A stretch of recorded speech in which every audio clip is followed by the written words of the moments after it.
Buenos días, hoy vamos a hablar de las neoplasias mieloproliferativas crónicas. Mi nombre es Matilde Boada y soy docente de la Cátedra de Hematología y del Departamento Básico de Medicina.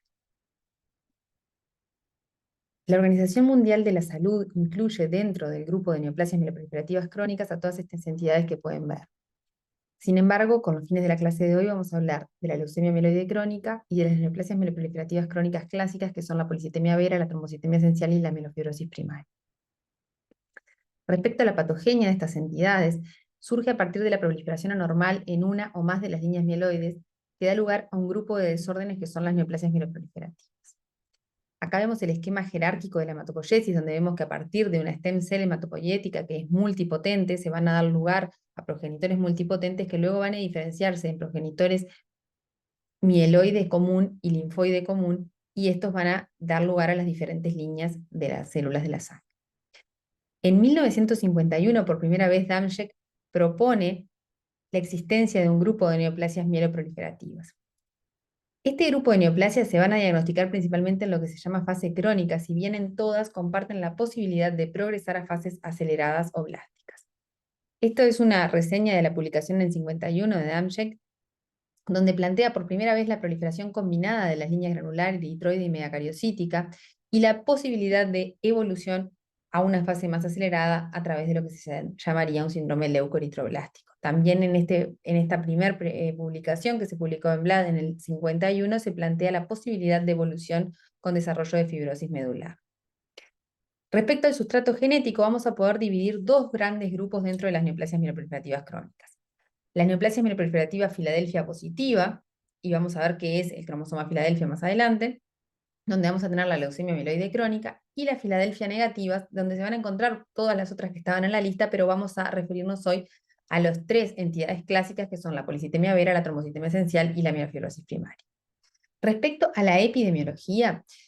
cuando hablamos de la leucemia mieloide crónica, es una entidad que afecta más o menos a 2 cada 100.000 habitantes. Estos son datos del registro americano del cáncer, pero esto es igual en registros europeos y en la mayoría de los registros que existen. Y que vemos que esa incidencia ha estado entre 1,5 y 2 en los últimos 10, 20 años. Pero la mortalidad, sin embargo, que se encuentra en menos de 0,5 cada 100.000 habitantes, ha bajado significativamente, o sea, se ha reducido a menos de la mitad, y vamos a ver por qué se ha producido esto en los últimos años. En Uruguay no hay un registro de leucemia mieloide crónica, pero basándonos en los tratamientos autorizados anualmente por el Fondo Nacional de Recursos, para esta entidad más o menos se autorizan entre 50 y 60 tratamientos anuales. Respecto a las otras neoplasias mieloproliferativas crónicas Filadelfia negativas, que dijimos que eran la trombocitemia esencial, la policitemia vera y la mielofibrosis primaria, su incidencia está alrededor de entre 1 y 2 cada 100.000 habitantes, siendo la más frecuente la policitemia vera, seguida por la trombocitemia esencial, y la mielofibrosis primaria es la más infrecuente, y vemos que afectan a diferentes grupos etarios. La trombocitemia esencial se puede ver en mayores de 50 años, también hay un grupo de pacientes jóvenes que es como otro pico de incidencia y es más frecuente en mujeres, mientras que la policitemia vera se ve sobre todo en mayores de 60 años, siendo bastante más frecuente en hombres, y la mielofibrosis primaria se va a ver sobre todo en pacientes más añosos, mayores de 70 años. Ahora vamos a hablar un poco de la leucemia mieloide crónica. La leucemia mieloide crónica es una entidad muy interesante dentro de las entidades hemato-oncológicas, porque es una entidad donde a lo largo de los años el avance de la medicina ha permitido detectar una alteración genética que se encuentra en la base del desarrollo de esta enfermedad, pero además de eso, diseñar y dirigir tratamientos a ese blanco molecular que han cambiado significativamente el pronóstico de esta enfermedad, llevándolo a hacer de una enfermedad altamente mortal a una enfermedad que hoy tiene una sobrevida muy, muy buena, que se asemeja a la de la población general, y esto lo vamos a ver más adelante. Esta historia empieza en el 1845, donde por primera vez Bennett publica la revista médica de Edimburgo el primer caso de un paciente que tenía esplenomegalia, fiebre y glóbulos blancos altos. En ese mismo momento, Virchow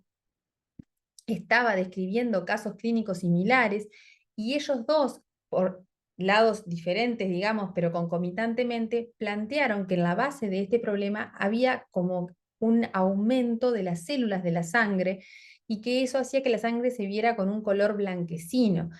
Mientras que Bennett planteó que podía ser como que había pus en la sangre, Virchow planteó que esta célula, esta sangre blanca, de sangre blanca en griego, surge el término alemán, porque Virchow era su idioma, que es leucemia, que en realidad es lo que hoy decimos como leucemia, que tiene que ver con la sangre blanca. Recién en 1872 se descubre o se plantea que este origen de esta enfermedad en la sangre, de células blancas en la sangre, que se presentaba de la forma que se había descrito, tenía que ver con un inicio en la médula ósea. Y después pasan 100 años para que en realidad Nowell y Hardherford describieran que estos pacientes tenían un cromosoma muy pequeño, que algunos lo comparaban con el cromosoma Y, que después se supo que era un cromosoma 22 truncado, y que luego llaman cromosoma Filadelfia, y que esta alteración genética que se veía en el citogenético de estos pacientes tenía que ver con la enfermedad.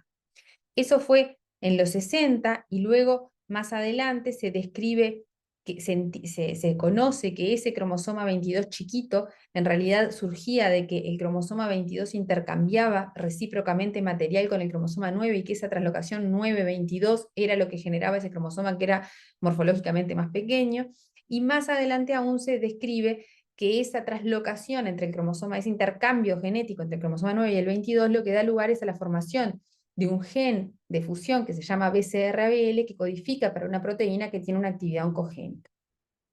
Este descubrimiento de ese gen de fusión y de la proteína resultante permitió que en la evolución se diseñaran tratamientos para inhibir la función de esa proteína, que esa proteína tenía una actividad muy importante en la proliferación celular, en la activación del ciclo celular, para inhibirla y determinar entonces que este gen BCR-ABL represente un blanco molecular. Esto llevó a que se aprobaran fármacos dirigidos a este blanco molecular que cambiaron el pronóstico y la historia de la leucemia mieloide crónica. Y hoy en día tenemos fármacos de primera, segunda, tercera generación, e incluso estamos en un escenario donde estamos hablando de que esta enfermedad llegó a lograr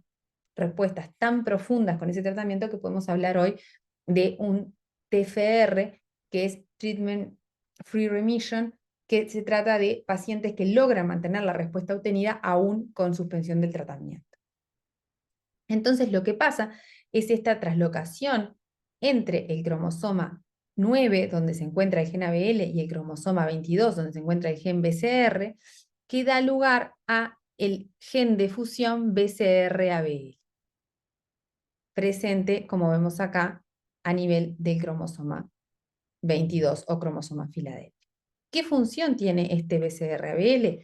ABL codifica normalmente para una proteína tirosinquinasa que tiene un rol muy importante en la proliferación celular, en la activación del ciclo celular, que normalmente se encuentra restringida al núcleo. Pero ¿qué pasa? La proteína regulando funciones importantes del ciclo celular. Cuando se produce el gen de fusión, la proteína del transcripto de fusión, digamos, se va a ubicar en el citosol y va a permitir esto que regule muchos más pasos en el ciclo celular y en la proliferación celular, y que estimule la proliferación celular y inhiba, por otra parte, la apoptosis. Es esta actividad de estimular la proliferación celular y de inhibir la apoptosis que le da esa propiedad oncogénica y que se encuentra en la base de la transformación que ocurre en la leucemia mieloide crónica.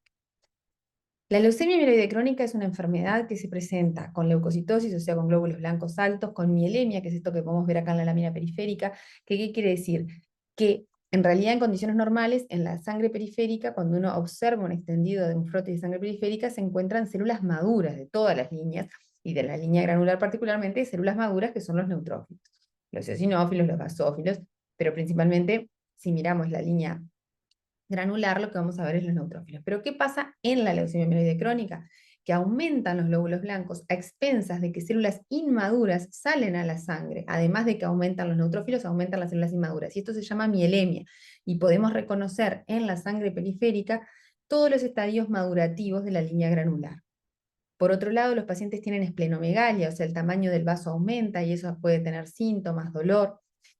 Y a nivel del estudio citogenético se identifica esta traslocación 9-22 y la presencia del cromosoma Filadelfia, y a nivel molecular se puede encontrar el transcripto de fusión BCR-ABL. Por otra parte, la enfermedad puede debutar en diferentes fases clínicas. Lo más frecuente es que los pacientes debuten en lo que se llama fase crónica, donde en realidad lo que va a predominar es la mielemia, la esplenomegalia, y va a haber un porcentaje reducido de células inmaduras, tanto en la médula como en la sangre. Van a predominar los diferentes estadios madurativos intermedios, pero no las células inmaduras o lo que se llaman blastos. Luego, cuando hay un exceso de estas células inmaduras, se definen lo que son las fases avanzadas, donde se incluye la fase acelerada y la fase crónica, y la fase blástica. En realidad, como ven acá, las clasificaciones han ido variando a lo largo del tiempo, y en realidad, si bien en las clasificaciones hasta el 2016, tanto la Organización Mundial de la Salud como el Grupo Internacional, el Consejo Internacional y la European Leukemia Net definían fase acelerada y blástica, actualmente la Organización Mundial de la Salud solo incluye lo que es la fase blástica y eliminó lo que se llamaba fase acelerada, pero en realidad el concepto para que se lleven de la clase es que lo que puede pasar a lo largo de la evolución de la enfermedad, sobre todo en los casos que la enfermedad es liberada su evolución, pero también en algunos casos bajo tratamiento, es que el porcentaje de células inmaduras en la médula y por tanto las que circulan en sangre periférica empiecen a aumentar, y esto lleve a una transformación, a que esta leucemia, que es una leucemia crónica, se transforme en la evolución en una fase blástica que en realidad se comporta como una leucemia aguda, con más de 20% de blastos, o sea, de células inmaduras, que pueden ser de estirpe mieloide o linfoide, y que esto se comporte clínicamente con una forma muchísimo más agresiva y tiene implicancias también en el tratamiento. Pero como dijimos entonces, la mayoría de los pacientes debutan en fase crónica, y va a haber un porcentaje menor de pacientes que ya al debut pueden presentar una fase avanzada, y hay otros pacientes que en la evolución van a desarrollar esta fase. Respecto al tratamiento de la leucemia mieloide crónica, como les decía, inicialmente se trataban con quimioterapia, con citorreductores, con citostáticos. El trasplante halogénico estaba en la base del tratamiento de los pacientes jóvenes que eran candidatos a un trasplante, pero luego con el desarrollo de fármacos dirigidos a este transcripto de fusión, a la función proteica del BCR-ABL, pasaron a ser el estándar de cuidado, y hoy en día el estándar de cuidado son los inhibidores de tirosinquinasa, que en realidad acá tienen un ejemplo de cómo actúa, por ejemplo, el imatinib, que fue el primer inhibidor de tirosinquinasa aprobado, que lo que hace es inhibir la función de esta proteína de función BCR-ABL, y no deja entonces que se active la señalización intracelular. Hoy en día hay múltiples inhibidores de tirosinquinasa de generaciones posteriores que aumentan la profundidad de respuesta, la tasa de respuesta, con otro perfil de seguridad, pero para que ustedes se lleguen de esta clase, lo importante es que el tratamiento, el pilar del tratamiento de la leucemia mieloide crónica van a ser los inhibidores de tirosinquinasa. En nuestro medio, los inhibidores de tirosinquinasa están cubiertos por el Fondo Nacional de Recursos, por lo que todos los pacientes que son de nuestro país, que tienen diagnóstico de leucemia mieloide crónica, pueden acceder a este tratamiento. Y el trasplante halogénico se sigue reservando para algunos casos, sobre todo para las fases avanzadas, para los pacientes que progresan bajo un tratamiento o aquellos que no responden a diferentes líneas de inhibidores de tirosinquinasa. Pero hoy en día es una minoría de los pacientes con leucemia mieloide crónica los que van a ir a un trasplante halogénico. Respecto al pronóstico, como les dije, la disminución significativa de la mortalidad luego del ITK es algo que cambió la historia de la hematología. En realidad, la sobrevida global de estos pacientes pasó de ser de 20% o menor a 10 años, eso era la realidad en los 70, a ser 85% o superior a los 10 años actualmente con los inhibidores de tirosinquinasa. Esto habla de una sobrevida muy prolongada, sobre todo en los pacientes que están en fase crónica, y se habla de que los pacientes pueden tener una sobrevida similar a la de la población general. Incluso el desarrollo de nuevos inhibidores de tirosinquinasa que logran respuestas más profundas y sostenidas ha hecho que estemos en un momento histórico donde hay opciones de suspensión del tratamiento en pacientes seleccionados que permiten mantener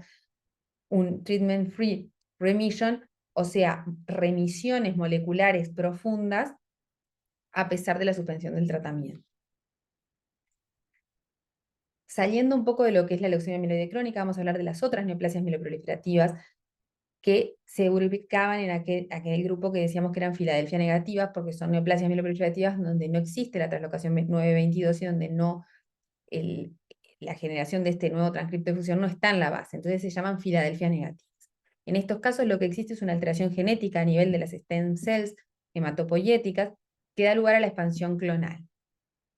Esta expansión clonal de la stem cell hematopoyética se acompaña de una hiperplasia que puede ser uni o multilínea, dentro de las líneas mieloides, y que se manifiesta clínicamente con un exceso de elementos maduros y funcionales de la línea mieloide, que puede ser de la línea roja, de la línea granular o de la línea plaquetaria.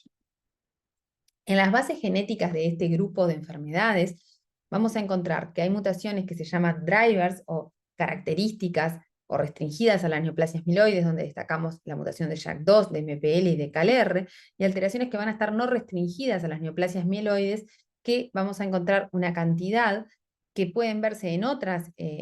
neoplasias y que pueden tener un rol como colaborador de las anteriores. Entonces, existen también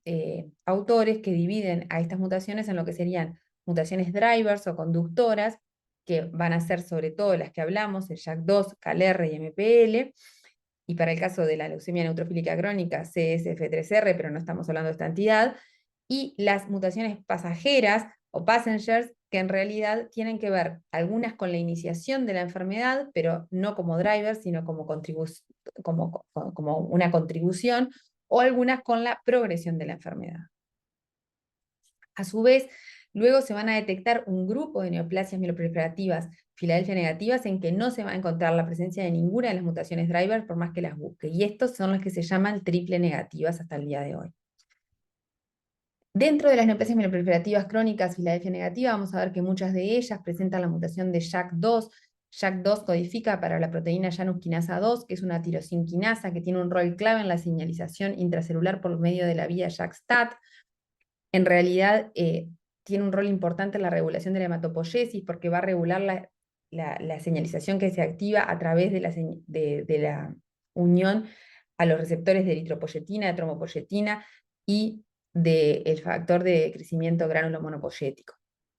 ¿Qué pasa cuando hay una mutación? La mutación más clásica, que es la B617F, se produce a nivel del exón 14 cuando hay un cambio de base de una G por una T, y esto genera una proteína que tiene una ganancia de función. O sea, el JAK2 B617F tiene una ganancia de función respecto al JAK2 wild type que determina una activación constitutiva de esta vía. ¿Dónde se produce esta alteración? En la stem cell hematopoyética multipotente. ¿Y por qué sabemos eso? Porque se ha evidenciado la presencia de la mutación tanto en la línea mieloide como linfoide. Por eso sabemos que el defecto, que la mutación se produce en la stem cell multipotente. Esta mutación se va a encontrar en el 70% de las neoplasias mieloproliferativas crónicas, casi en el 100% de las policitemias veras, y en el porcentaje que no lo expresan vamos a tener otro tipo de alteraciones en JAK2 también en el exón 12, en 50-60% de las trombocitemias esenciales y en 50-60% de la mielofibrosis primaria.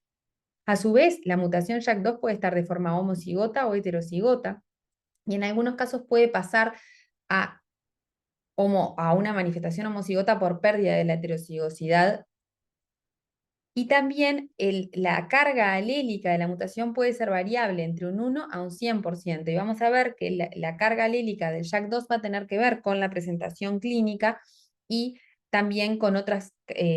tanto con la presentación clínica de qué tipo de neoplasia mieloproliferativa se presenta, así como con presentaciones clínicas como por ejemplo con el riesgo trombótico. Entonces, en las neoplasias mieloproliferativas crónicas JAK2 mutadas, lo que hay es una activación constitutiva de la vía JAK-STAT. Acá vemos la vía representada en este gráfico. Y en realidad vamos a ver que puede haber una diferente presentación clínica con el mismo sustrato genético. ¿Por qué? Porque presentando la misma mutación, driver puede presentarse como trombocitemia esencial o como policitemia vera o como mielofibrosis. Va a depender de diferentes cosas. Puede depender de las otras mutaciones que están contribuyendo, pero también va a depender, por ejemplo, de la carga alélica. Vamos a ver que en la policitemia vera la carga alélica de JAK2 es mucho mayor que en la TE y en la mielofibrosis primaria, y también de la presentación en heterocigosidad o homocigosidad, y vamos a ver que en la policitemia vera es más frecuente que se presenten con homocigosidad o con incluso pérdida de la heterocigosidad, y que en la trombocitemia esencial es más frecuente la presentación como heterocigoto. ¿Qué pasa? Si dijimos que en un 70% de las neoplasias mieloproliferativas crónicas clásicas Filadelfia negativas estaba la mutación JAK2, va a haber otro porcentaje donde no van a estar. Y en ese grupo de las JAK2 no mutadas se han ido encontrando otras mutaciones drivers que también, a través de la misma activación de la vía JAK-STAT, favorecen el desarrollo de la neoplasia. Y estas son las mutaciones a nivel de MPL y de KLR. Después dijimos que va a haber un grupo que van a ser lo que se llaman triple negativas. Entonces, las mutaciones en MPL, que MPL codifica para el receptor de membrana para la trombopoyetina, que es el factor de crecimiento que estimula la megacariopoyesis, van a producirse mutaciones con efecto activador, o sea, activador constitutivamente de este receptor, en 3% de las trombocitemias esenciales y en 5% de la mielofibrosis primaria. Esto genera, como dijimos, la activación constitutiva del receptor, que en realidad activa downstream la vía de señalización JAK-STAT. Por otro lado, CalR codifica para una proteína chaperona que se encuentra normalmente en el retículo endoplásmico y que en realidad la proteína mutada va a tener una estructura anormal y va a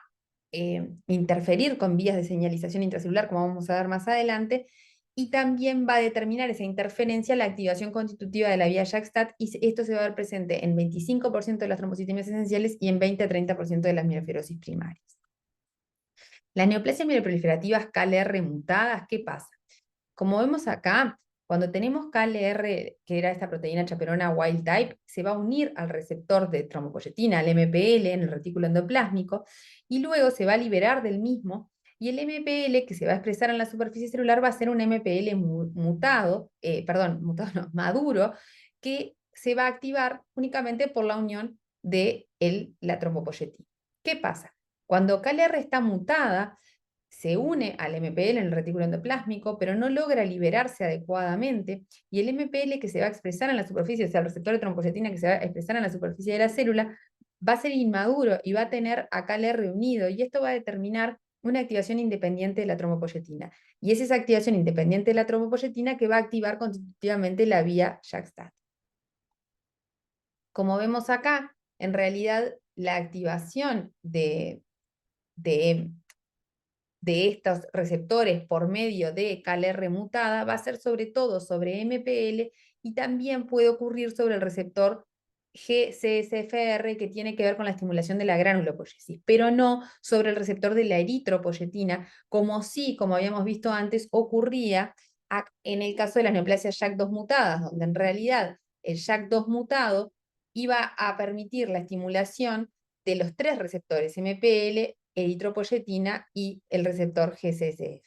Entonces, esto es lo que hace que en el caso de las mutaciones de KLR, lo que se estimule sobre todo la vía de la trombopoyetina y la vía de la granulopoyesis.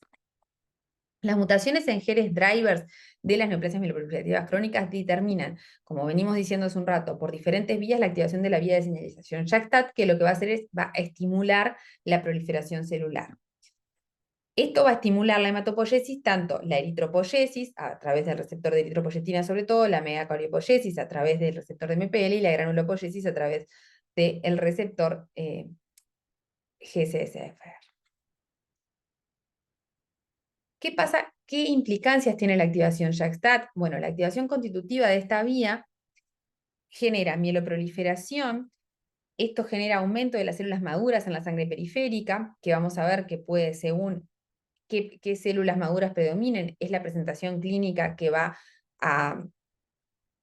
tener más que ver con una u otra neoplasia mieloproliferativa crónica, pero a su vez, además de aumentar las células maduras en sangre periférica, se van a producir citoquinas por las células STEM que van a tener la mutación y que van a tener, por tanto, la vía JAK-STAT activada constitutivamente. Esta estimulación constante genera inestabilidad genómica, a su vez genera la producción de citoquinas que actúan sobre el nicho y que van modificando el nicho medular, y genera un estímulo de la autorrenovación de las propias células madre hematopoyéticas y aumento de las células CD34, y además favorecen su egreso desde la médula y su posible migración a otros tejidos como puede ser el vaso, cosa que ocurre en las neoplasias mieloproliferativas crónicas. Por otra parte, como vemos en la parte C de la imagen, la carga alélica, como dijimos, puede variar entre 1 y 100%, y esto puede implicarse en diferencias en la presentación clínica, como vamos a ver más adelante. La activación de la vía JAK-STAT, por las diferentes mutaciones que hablamos, va a actuar dentro de un grupo de las células que va a actuar mucho, es sobre los megacariocitos. Los megacariocitos son células que tienen un rol muy importante en las neoplasias mieloproliferativas crónicas, y esta hiperplasia de los megacariocitos aumenta, por un lado, la producción plaquetaria, que es una característica de las neoplasias mieloproliferativas crónicas, pero también la hiperplasia en los megacariocitos, como vemos en el gráfico, actúa sobre el microambiente medular porque secreta citoquinas como el TGF-beta que van a estimular la fibrosis medular y la osteogénesis, cosa que se ve sobre todo en la mielofibrosis primaria, pero que, como dijimos, todas las neoplasias mieloproliferativas crónicas tienen la posibilidad de evolucionar hacia la mielofibrosis. Si vamos ahora a lo que son los criterios diagnósticos de la policitemia vera, vamos a tener criterios mayores y menores determinados por la Organización Mundial de la Salud. Estos criterios son es la actualización del 2022, que toma los criterios que ya se habían definido en el 2016. En realidad vamos a definir la policitemia vera por la presencia de un aumento en el hematocrito, o sea, en la masa globular, o en la hemoglobina. Ahí tenemos los puntos de corte que van a variar para hombres y mujer. A su vez, en la biopsia de médula ósea vamos a observar lo que es una panmielosis, o sea, una hiperproliferación de toda la línea mieloide. La presencia de la alteración molecular de la mutación en JAK2 es otro de los criterios mayores, y dentro de los criterios menores se encuentra la eritropoyetina descendida. Por otro lado, en la trombocitemia esencial, los criterios mayores van a ser el aumento de las cifras plaquetarias por encima de 450.000, la proliferación megacariocítica en la médula ósea, pero con megacariocitos maduros, la ausencia de los criterios para otros diagnósticos de otras neoplasias mieloproliferativas, o sea, tengo que descartar que no sea otra neoplasia mieloproliferativa crónica, y la presencia del marcador molecular, que en este caso puede ser JAK2, CalR o MPL. Los criterios menores es la presencia de otro marcador clonal que no sea ninguno de esos tres, y la ausencia de que esto sea una trombocitosis reactiva. En el caso de la mielofibrosis primaria, vamos a definir dos formas de mielofibrosis primaria, lo que es la fase prefibrótica y la fase fibrótica establecida. En la fase prefibrótica, en realidad los criterios mayores va a ser una médula ósea hipercelular con proliferación megacariocítica, pero donde se destacan los megacariocitos atípicos y va a haber ausencia de fibrosis mayor a grado 1. A su vez, también tenemos que descartar que haya criterios diagnósticos de otra neoplasia mieloproliferativa. Tenemos que tener un marcador clonal, JAK2, CalR o MPL, o otro marcador de clonalidad, y dentro de los criterios menores tenemos la anemia, la leucocitosis, la esplenomegalia y el aumento de la LDH. En la fase fibrótica lo que cambia es que dentro de las afectaciones que vemos en la médula tengo que tener una fibrosis grado 2 o superior, y en el caso de los criterios menores también incluye la reacción leucoritroblástica, que ¿qué es? Es la circulación en sangre periférica de formas intermedias, inmaduras de la línea granular y de la línea eritroide. Y esto se da porque la fibrosis en la médula ósea favorece que estos progenitores salgan y circulen en la sangre. ¿Cómo se manifiestan clínicamente estas entidades? Bueno, la policitemia vera se va a manifestar sobre todo como rubicundez vinculado al aumento de la masa globular. Se puede manifestar sobre todo, también pueden debutar con complicaciones trombóticas, venosas y arteriales. Y en el caso de la trombocitemia esencial, también lo más frecuente es la presentación como complicaciones trombosas, venosas o arteriales. La mielofibrosis primaria se manifiesta más que nada por citopenias, por el aumento del tamaño muy significativo del vaso, por esplenomegalia, por síntomas constitucionales que son muy característicos, que tienen que ver con la producción de citoquinas, por esta hiperestimulación, y también puede haber complicaciones trombóticas, si bien no son tan frecuentes como las otras dos entidades. ¿Por qué la carga alélica tiene que ver con la presentación clínica? Como vemos acá, las diferentes cargas alélicas se manifiestan con diferentes manifestaciones clínicas. Sí, mientras que en la carga alélica baja de JAK2 lo que predomina es la trombocitosis, como podemos ver, en la carga alélica intermedia va a predominar la eritrocitosis, y en la carga alélica alta va a predominar la leucocitosis y va a haber más riesgo de mielofibrosis, trombosis y transformación leucémica. Los glóbulos blancos y el hematocrito se van a correlacionar positivamente con la carga alélica, o sea, a mayor carga alélica, mayor hematocrito y mayor número de glóbulos blancos. Esto es indirecta, es al revés con las plaquetas, porque en realidad la trombocitosis se ve sobre todo con cargas alélicas bajas. A su vez, se vio que cuando se compararon las diferentes entidades, policitemia vera, trombocitemia esencial y mielofibrosis primaria, la carga alélica es significativamente diferente entre las mismas.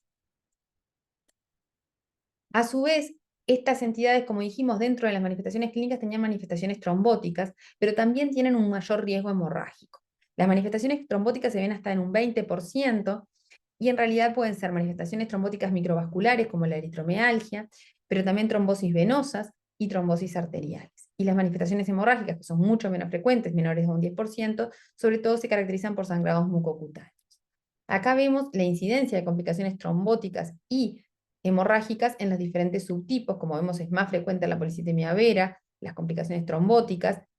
y mucho menor en la mielofibrosis primaria, y las complicaciones hemorrágicas se van a ver sobre todo en la trombocitemia esencial y en la mielofibrosis primaria por cosas diferentes. En la trombocitemia esencial porque el aumento de cifras plaquetarias, paradójicamente el aumento mayor por encima de un millón puede determinar un aumento del riesgo hemorrágico por generación de una alteración en la hemostasis que tiene que ver con un síndrome de Millman adquirido que se ve en la hiperplaquetosis. En el caso de la mielofibrosis primaria, el aumento de complicaciones hemorrágicas también tiene que ver con las citopenias y con la plaquetopenia sobre todo. Va a haber factores que influyen sobre el riesgo, sobre todo trombótico, como son la edad, que a mayor edad, mayor riesgo trombótico, los factores de riesgo cardiovascular, presentar otros factores de riesgo cardiovascular aumenta significativamente el riesgo trombótico, tanto arterial como venoso, y los antecedentes personales trombóticos son el factor más fuerte. O sea, los pacientes que ya tienen un evento trombótico tienen muchísimo mayor riesgo de desarrollar un segundo evento trombótico. ¿Cómo aumenta? ¿Cuál es la base patogénica de este aumento de riesgo trombótico? Bueno, son múltiples cosas que participan concomitantemente.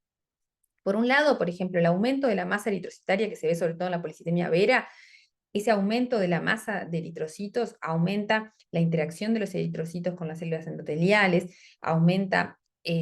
la adhesión de los mismos a las células endoteliales y estos estimulan a su vez la activación plaquetaria, o sea, ese aumento de masa eritrocitaria estimula la activación plaquetaria. Por otro lado, la trombocitosis que se da por el aumento de las plaquetas también aumenta la activación plaquetaria porque estas plaquetas a su vez se ha visto que tienen una expresión aumentada de factor tisular y esto lleva a mayor activación plaquetaria también. Por otro lado, la leucocitosis también interacciona con las plaquetas y favorece la activación plaquetaria porque esa leucocitosis además los leucocitos, o sea, sobre todo los neutrófilos, van a tener características distintivas, van a tener mayor expresión de moléculas de adhesión a la pared endotelial y mayor degranulación y mayor interacción con las plaquetas, lo que lleva a una mayor activación plaquetaria y por tanto mayor favorecer este estado trombótico. Todo esto determina una gran hipercoagulabilidad en estos estados y a su vez se ha visto que todo este estado de hipercoagulabilidad se ve favorecido por las mutaciones JAK2 y que existen diferencias significativas entre el porcentaje de pacientes que tienen manifestaciones trombóticas y que no tienen, si tienen o no tienen la mutación de JAK2. Para hablar finalmente de cómo se tratan las neoplasias mieloproliferativas crónicas Filadelfia negativas, van a tener como tres grandes ejes que son el control de los síntomas, la disminución del riesgo trombótico y el tratamiento modificador de la enfermedad. El control de los síntomas va a tener que ver con la citorreducción, sobre todo en la policitemia vera y en la trombocitemia esencial. Esto se logra muchas veces en el caso de la policitemia con flebotomías, o sea, con extracciones seriadas de sangre, pero también con fármacos citorreductores como puede ser la hidroxiurea. Por otro lado, la disminución del riesgo trombótico se hace sobre todo administrando antiagregantes, principalmente la aspirina, pero también la citorreducción en el caso de la trombocitemia esencial tiene que ver con lograr esa disminución del riesgo trombótico. Y el tratamiento modificador de la enfermedad va a tener que ver sobre todo con fármacos que logren modificar el curso de la enfermedad. Perdón, una cosa que no dije es que el control de síntomas en el caso de la mielofibrosis sobre todo va a estar dirigido a tratar los síntomas constitucionales que dijimos que eran muy importantes, a controlar la esplenomegalia y a controlar las citopenias. En este caso podemos usar tratamiento citorreductor cuando hay, por ejemplo, leucocitosis muy aumentada o por esplenomegalias muy grandes, pero a veces vamos a tener que usar otros fármacos para, por ejemplo, tratar la anemia y otros fármacos incluso para tratar los síntomas constitucionales. Hay fármacos que van a modificar la enfermedad, como son los inhibidores de JAK2, que se han desarrollado y aprobado. El primero en ser aprobado fue el ruxolitinib, que es un inhibidor directo de JAK2, inhibe la activación de JAK2 y por esto inhibe la estimulación constante de esta vía. También en algunos casos se usan fármacos hipometilantes y el trasplante halogénico sería la única opción curativa de tratamiento que se usa dentro de estas neoplasias mieloproliferativas crónicas Filadelfia negativas. Se va a usar particularmente en la mielofibrosis primaria en algunos casos que se consideran de alto riesgo en cuando el paciente es candidato. ¿Cómo es el pronóstico de estas entidades? Bueno, es bastante diferente entre las entidades. Vamos a ver que la trombocitemia esencial y en la policitemia vera tienen un pronóstico superior que lo que es la mielofibrosis primaria. Existen diferentes scores de riesgo para predecir el pronóstico. En la trombocitemia esencial, el score más aceptado utiliza la edad, el recuento linfocitario, y este es el score que se llama score AAA, que permite distinguir 4 grupos de riesgo, y vemos que en el grupo de mayor riesgo la sobrevida media va a ser alrededor de los 10 años, y en no alcanzada en el grupo de menor riesgo, mientras que la policitemia vera, que uno de los scores más usados es el MIPS policitemia vera, vamos a tener una sobrevida media en los grupos de mayor riesgo. En este caso se toma en cuenta los glóbulos blancos también, la edad, y también incluye factores genéticos como el cariotipo normal y como la mutación CRSF2. Los pacientes de mayor riesgo, lo que van a tener una sobrevida media que va a estar inferior a los 10 años, y los pacientes de riesgo más bajo van a tener también una sobrevida media no alcanzada, pasando en el medio por sobrevidas entre 10, 15, 20 años. En la mielofibrosis primaria vamos a tener el MIPS Plus, que toma en cuenta diferentes factores que tienen que ver con las citopenias, tienen que ver con factores moleculares y tienen que ver también con la leucocitosis, y que en realidad vamos a tener que los pacientes de muy alto riesgo van a tener una sobrevida media que va a estar en el orden de los 2 años, mientras que los pacientes de bajo riesgo van a tener una sobrevida media que va a estar alrededor de los 15 años. Bueno, muchas gracias y espero que les haya gustado.